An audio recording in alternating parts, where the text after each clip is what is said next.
Hi, it's Dr. Sob. In this video, I'm going to show you how to connect Apple CarPlay to your Mercedes-Benz. Now, if you're having some troubleshooting issues, check out my other video in the top right corner or find it in the description below. And that video is really useful to help you with any issues you're having with Apple CarPlay. Now, this video is perfect if you have this style screen and graphics.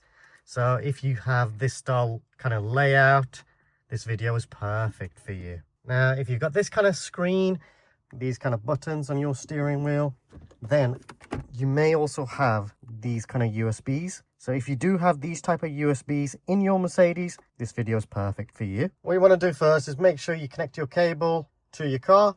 So get the USB, put that in there.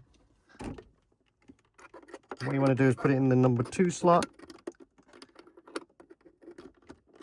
There we go.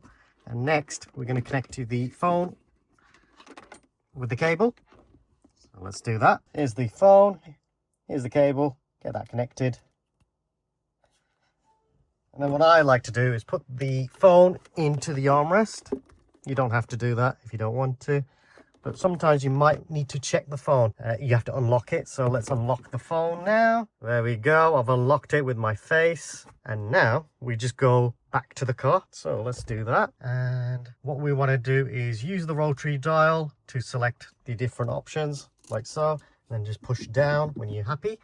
So all I'll do is click on automatically when it loads. What I need to do is go back to the phone. What I need to do next is click on allow on the phone.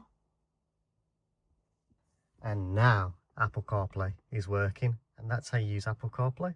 How cool is that? Now check out my other video in the top right corner or find it in the description below, where I go through how to use and customize your Apple CarPlay, and also some troubleshooting as well, which is really useful. So if CarPlay didn't work first time, it could be one of many issues, including using a good quality cable. But check out that video for more information. Please subscribe, as it helps me and the channel grow and create even more content. Please like this video. Also comment if you have any suggestions or questions. Check out my other videos to learn more about how to use the main controls of Mercedes models, including how to use the main controls of this Mercedes A-Class. Check out the useful hints and tips playlist for more videos as well. Please use the Super Thanks feature, and any money raised from YouTube will be used to buy more equipment. Thanks for watching.